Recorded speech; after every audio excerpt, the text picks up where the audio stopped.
성범죄 3부작의 마지막 일관되고 신빙성 있는 진술 편입니다. 저는 이 주제를 딱 듣자마자 그 2016년쯤이었는데 이진욱 씨 배우 이진욱 씨 성추행 혐의 그 사건이 바로 떠올랐어요. 이진욱 씨가 호감을 갖고 있던 여성과 합의하에 성관계를 가졌죠. 그런데 그 다음날 그 여성이 그 진욱이 오빠를 성폭행으로 고소했어요. 네, 팬심을 또 여기서. 근데 진욱 씨가 경찰에 출두할 때 그 타에서 내렸을 때 진짜 멋있었잖아요. 아시죠? 이 표정이 지금도 레전드 짤이에요. 그 당당한 그 표정과 이 빡침 50, 당당한 50, 진짜 그 딱 웃으면서 무고죄는 막 큰 죄입니다. 딱 이러고 딱 들어가거든요. 이렇게 증거도 없고 당사자만 아는 상황인 경우 어떤 사람 말을 믿게 될까요? 이진욱 씨 그때 그 표정을 저도 봤어요. 뉴스 보고 쟤는 무죄다. 진짜. 나는 쟤는 진술 안 해도 무죄다. 진짜 그랬어요. 왜냐면 쟤는 표정으로 이미 좌중을 압도하고 있어. 수사관도 쟤는 무죄인가 본데? 이렇게 생각하고서 조사할 수밖에 없는 상태가 이미 됐어요. 사실은 말도 중요하지만 최초의 행동과 표정이에요. 근데 지금 이게 선입견이에요, 사실. 네, 그렇죠. 그러니까 저는 사실 이 선입견 많이 이용해요. 굉장히 옷을 멋있게 입고 오게 하고 가능하면 머리를 좀 만지고 와라. 좀 더 순진하게 보이게끔 해갖고 와라. 어떤 외모로서 풍겨지는 느낌상으로 매력적이고 차밍하게 보이게끔 하는 거 굉장히 많이 활용해요. 무시할 수 없죠. 그래서 예를 들어서 국민참여 재판을 하지 하던 수사관이 딱 봤을 때 쟤는 좀 매력이 있는데 제가 강제로 했을까? 이런 생각을 딱 갖게끔 만든단 말이에요. 저렇게 멀쩡하게 생긴 애가 왜 그런 또 주접스러운 짓을 뭐 이렇게 의식을 갖고 보게 된단 말이에요. 그 다음이 진술이에요, 사실은. 이게 참 후광 효과라고 하죠. 그러니까 커뮤니케이션의 일부라고 보면은 이것도 이제 크게 보면 진술의 범위에 들어갈 수 있겠네요. 비언어적 진술이죠. 맞아요. 비언어적 진술로서의 비중이 사실 근데 90%라고 봐요. 맞아요. 피해자든 그럼 피고인이든 신빙성 있는 진술을 하려면 어떻게 해야 되나요? 피해자 나눠서 팁 나가면 어떨까요? 피해자분한테 팁을 드릴 건 없고요. 보완해줄 수 있는 기관이 너무 많아요. 피해자는 뭐 해바라기 센터부터 시작해서 이게 이제 성폭력 지원센터도 있고 여성단체에서 지원도 하고 뭐 여러 가지 수사기관에서도 진술을 도와주기도 하고 그리고 오히려 이제 지금 생각하시면 피해자들이 어떤 식으로 생각을 하는지를 생각을 들어보시고 그거에 대해서 뭐 본인이 필요한 부분이 있다면 그거를 이제 생각해 보시는 게 꼭 역으로 굉장히 세련된 옷차림과 깔끔한 헤어스타일 그리고 본인이 경험했던 사실관계를 사실은 이제 보통은 피해자가 되시는 분들이 대부분 남자예요. 그죠. 근데 남자들의 특징은 뭐냐? 지나간 일을 잘 기억하려고 하지 않아. 흘러간 일일 뿐. 뭐 이러고 생각하고서는 그래 그때 좋은 사랑의 추억이었지. 이게 너무 물어보면 기억을 못해. 그래서 이제 보통 섬세한 분들은 문제가 별로 없어요. 선이 굵은 남자들. 그 사람의 디테일한 기억을 불러일으키는 게 사실은 제일 중요해요. 저는 신빙성 있는 진술이라는 게 피해자의 경우에는 상처를 굉장히 많이 받은 상태일 테고 왔다 갔다 하는 상태일 수 있잖아요. 그죠? 그리고 피의자 또는 피고인이라면 굉장히 심리적인 압박감이 높은 상태일 거 아니에요? 큰일 났다 이제. 나 망했다 막. 됐다. 이런 상태에서 일관적이고 신빙성 있는 진술이 가능한가요? 내가 일관적이고 신빙성 있는 진술을 해야겠다라는 생각을 본인이 갖는 게 아니에요. 사후적으로 그 내용들의 진술 내용들을 보니까 일관되고 신빙성이 있다라고 평가를 내리는 거죠. 그러니까 해당되는 내용 관련해서 진술을 할 때부터 그런 생각을 머리에 두고 하면 머리가 아파서 진술을 못해요. 자신이 경험했던 사실관계를 정리해놓고 그거를 반복해서 기억하는 형태를 취하는 것 같아요. 그럼 처음에 해바라기 센터 가서 진술을 합니다. 진술 녹화를 해요. 그리고 나서 경찰 조사를 받아요. 경찰 진술 조사도 녹화를 합니다. 필요하면 검찰 조사를 또 받아요. 근데 3번 진술했죠. 그래서 법정 증언을 하게 되면 법정 증언 4번이에요. 진술상의 주된 사실관계, 모순점이 생기느냐를 보는 거예요. 그러니까 이게 기간을 놓고 본다면 사실 6개월에서 8개월 정도 되는 기간이에요. 근데 이게 이제 안 맞으면은 이렇게 일관되지도 않은 사람의 말을 뭐 어떻게 믿을 수가 있느냐 뭐 이런 얘기를 상대편에서는 할 수 있겠네요. 근데 또 한편으로 봤을 때는 본인이 생각하는 것처럼 그렇게 심각한 피해 상황이었다라고 한다면 이렇게 4번을 했다고 해서 또 진술이 바뀌는 것도 사실 좀 이상한 거예요. 또 중요한 부분이. 그렇죠. 이게 이제 결국 진술이라는 거는 뭐냐? 진술을 하는 분의 내용과 판사가 알고 있는 사회 상식적, 일반 상식적 인간의 행동의 범주 사이에서의 문제, 그다음에 이 진술 자체에서의 어떤 변화, 그게 중요한 부분인데 왜 자꾸 이렇게 변동하는가? 그렇게 해서 공격을 하는 입장에서는 공격을 하긴 하지만 어쨌든 인간적으로 이해가 되는 부분도 있어요. 아니, 사람으로 봤을 때 그 순간적으로 그 순간에 막 한 1분 정도 안 되는 시간에 발생했던 일이 등부터 쳤는지 가슴을 쳤는지 술까지 뭐 했는지 뭐 순서가 바뀌었는지 그것도 어떻게 알겠어요 다. 이제 그러다 보니까 대법원이 무리수를 하나 또 뒀어요. 성인지 감수성이라는 단어를 등장을 시켰죠. 피해자가 처했던 상황을 고려하여 이 일관성이 좀 부족하고 상황이 이해가 안 된다 하더라도 함부로 무죄를 선고해서는 안 된다. 이렇게까지 되니까 이제 문제는 더 심각해진 거죠. 그렇죠. 그러네. 그러면 피해자가 술에 취했을 때 아까 말씀해주셨잖아요. 피해자가 술에 취했거나 또는 가해자가 술에 취했을 때. 가해자가 술에 취하면 이제 망한 거예요. 망한 거예요? 아 그래요? 감경되는 게 아니라. 네가 했네 이거네. 그렇죠. 주식한 게 없어요, 그냥.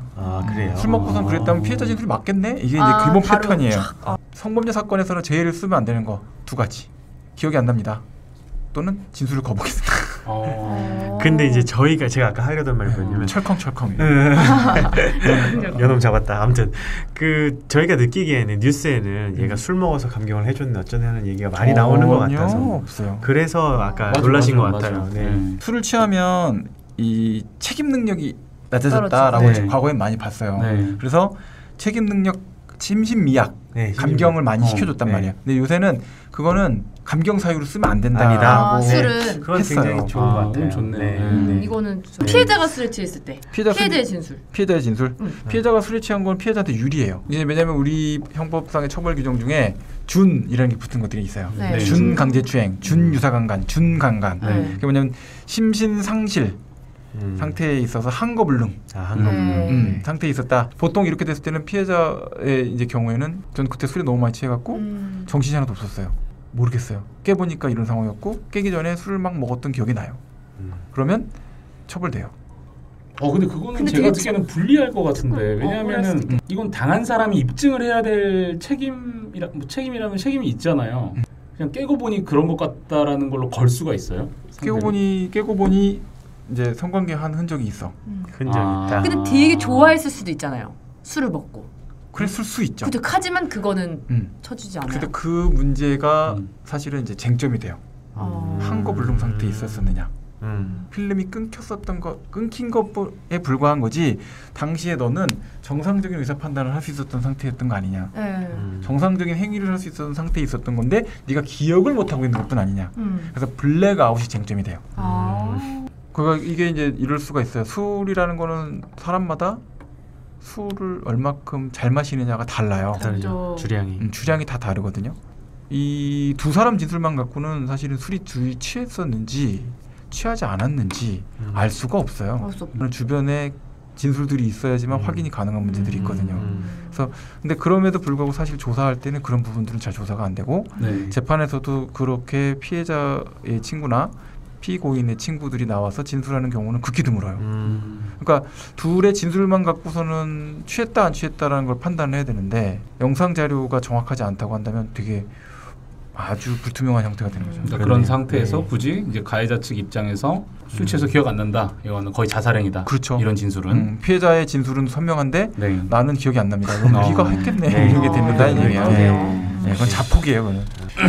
피해자의 전후 행동도 재판에 영향을 많이 미친다고 하던데 사건이 발생했을 때 피해자한테 또는 피의자한테 이런 건 하지 말아라. 이런 것들 조금 더 구체적인 팁이 있을까요? 전후 행동 관련해서 재판에 영향을 미치는 것 중에 하나는 제일 많은 게 사실은 SNS예요. SNS가 제일 많아요. 시간 낭비 서비스. 서로 간에. 시간 낭비 서비스. 되게 맞는 말이다. 를 보통은 이제 실제 피해를 입거나 한 경우에는 먼저 SNS를 잘 안 보내요. 피해자가. 원래는. 그런데 이제 요새 해바라기 센터 같은 데 가게 되면 증거가 부족하다라고 얘기하면 먼저 문자를 보내라라는 지시를 해요. 진짜요? 그래서 너 어제 너 나한테 왜 그랬어? 미안해. 사과하면 안 되는데. 근데 피해자 입장에서는 조심해야 될 것은 당시 상황에 대한 얘기를 쓸데없이 떠든다든지. 다른 사람한테? 아니, SNS에. SNS에. 그래서 뭐 어제 뭐 거기까지는 내가 괜찮았고 뭐 양해는 했지만 뭐 그건데 그 후에 그렇게 하는 행동은 아니지. 뭐 이렇게 했는데 또 이제 그 맥락이 또 약간 긍정적으로 해석될 수 있기 때문에. 그러니까 내가 그렇게 한 것까지는 좀 약간 내가 과했던 것 같아. 이렇게 되면 사실은 이건 성범죄라고 보기가 어려울 수 있다는 측면이 되고 이해할 수 있는 실수의 범위, 그렇죠. 실수의 범위로 가는 거고. SNS가 좀 생활 속에 많이 밀착되어 있다 보니까 좀 감정이나 사실을 약간 왜곡하는 경우도 생기긴 하잖아요. 많이 생기죠. 네, 참 애매할 것 같아요. 그래서 더 조심해야겠네요. 만약 이런 일이 있다면. 네, 어느 정도 마무리가 된 것 같은데 그럼 어떤 진술이 과연 좋은 진술인가, 일관성 있는, 신빙성 있는 진술인가 한번 정리를 좀 해주시겠어요? 기계적으로 약간 반자동적으로 피해자 입장에만 서게 되는 것 같아요. 그래서 오늘은 좀 더 피의자 입장, 죄가 확정되지 않았으니까 그렇죠. 그러니까 이쪽 입장에 대해서 좀 더 이야기를 나눠본 것 같고요. 메시지 못지않게 메신저도 매우 이제 중요하다. 그래서 그 진술을 하는 사람의 캐릭터가 중요하기 때문에 그의 뭐 옷이든 표정이든 말이 아니라 말투든 뭐 머리든 이런 것도 매우 중요하기 때문에 진짜 기왕이면 멋지게 당당하게 이렇게 할 수 있는 좀 그런 모습들이 의외로 되게 중요할 수 있다. 그리고 우리 그 성범죄 3부작 중에서 2부에 이제 언급된 진술을 거부합니다. 피해자들 이러는 줄 알고. 진술을 거부합니다. 되게 위험하다고 말씀드렸죠. 그 말씀 다시 드리고 기억이 안 납니다. 최악이고 거기에 술 취해서까지 붙으면 더 최악입니다. 그렇죠. 강하는 길로 절대 없다는 점. 함부로 마음은 미안해도 특히 이제 증거가 남는 사과는 지양하셔야 된다. 이렇게 말씀을 드릴 수 있을 것 같고요. 마지막으로 피해자의 내용도 한 가지 말씀을 드리면 경찰, 검찰 뭐 이쪽을 통해서 진술을 이제 하게 되는데 그쪽의 분위기와 법정의 분위기는 또 상당히 다르다고 합니다. 왜냐하면 거기서는 상대편 변호사가 아주 타이트하게 질문이 들어오고 아주 디테일하게 질문이 들어오기 때문에 거기서 일관성을 깨는 시도들이 들어온다고 해요. 피해자 입장에서는 또 이런 점을 유념하는 게 또 도움이 되지 않을까 그렇게 말씀을 해주셨습니다. 좋은 꿀거네요. 이렇게 또 성범죄 3부작을 일단 마무리를 하도록 하겠습니다. 수고하셨습니다. 수고하셨습니다.